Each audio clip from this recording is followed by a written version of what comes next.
I want to tell you about a theory, man, that will change the way you look at the world. I keep opening my videos with this dramatic opening, excuse me. But I think this one is very, very powerful, actually. I was surprised when I read this.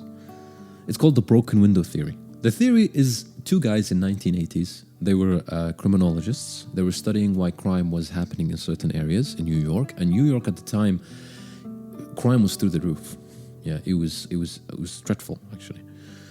And they wanted to see why crime was happening in a certain place. So they went to an environment, they went to a place, and they saw a broken window. They saw some litter. They saw that the area wasn't really well looked after. So they decided to try something. Brilliant idea. Let's fix the window, okay? Clear the rubbish in this area, this vicinity, and see what happens to the crime in the area. Can you guess what they discovered? They discovered that the crime significantly reduced. Yeah? Why? And that's a bit weird, right? Like, how can a broken window lead to more theft? How does that correlate? Or more, crimes, major crimes? This is how. If you have a broken window in a community, right? And it's been left for days and days and nobody's fixing it. What does that signal to the community? It signals that this area is left unchecked. Yeah? Nobody cares if you break it, if you don't break it, it's fine. Like, nobody's gonna check it after you. Yeah? It signals that there's no control in the environment. There's no law. That one broken window, if someone is going and he wants to commit a crime, he sees the broken window and he's like, who cares? Nobody's gonna check after me. This window's been broken for ages, right? Why am I so low in this? Okay. Yes. You should have said something. And actually, the mayor of New York at the time, in the 1990s, he took this concept and he applied it to railway stations. There was a lot of graffiti and there was a lot of disorder in the railway stations, and he wanted to fix it. Like, what is this? This is unacceptable. So he started placing police officers, in the entry gate when you enter. I'm trying to think. When you enter the station and you leave the station, you tap your ticket or you tap your phone, whatever, and you enter. He put the police officers there so that they can maintain order, so that nobody breaks through the gates, which was very common at the time.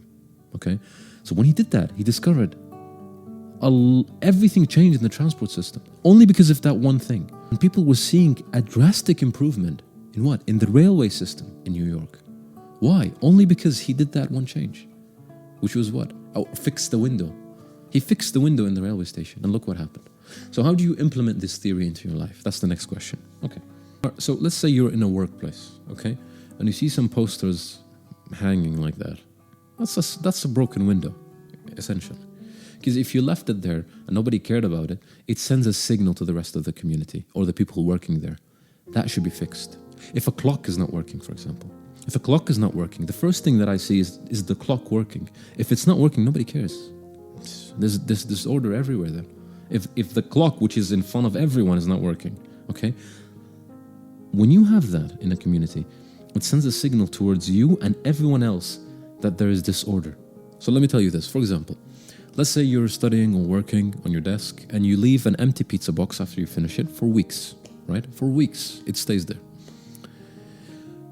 What does that send? What kind of signal does that send you? That sends a signal that disorder is okay. It's fine, it's a broken window, who cares? And that subconsciously goes into your mind and it creates more disorder. It creates, when you look at, even without looking at, even if the box doesn't bother you when you see it and you stay there and you work and you do whatever, it sends a signal to your mind. It's fine. I don't have to work today. Maybe I can work tomorrow.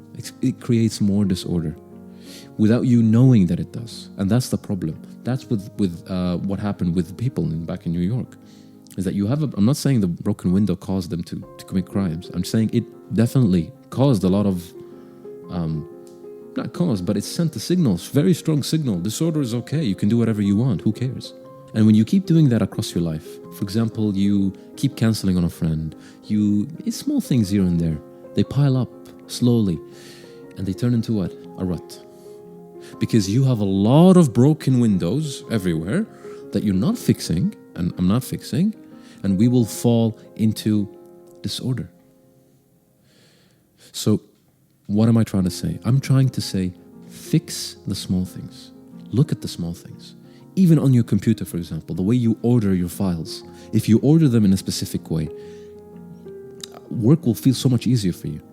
The mind sees the empty pizza box, and it, even though you're not bothered by it, it automatically signals this order is okay. I keep saying this point over and over because it's very important. So try to fix the small things. Try to not skip certain things, if you can. It will create more disorder, and it will create more broken windows and more chaos. And you might tell me, how am I supposed to, you want me to fix all my life? No. Fix one broken window at a time. Clean your desk for a whole week. Keep it clean. That's one thing you can start doing. And see how much you improve your productivity, your efficiency. I don't like the word productivity, but like just in general, how you work. Because consistency will build up, okay? And slowly you fix more broken windows here and there and there and there, and you start to see results in your life. And by implementing these strategies, we can start fixing our broken windows one at a time until we have order in our life, okay?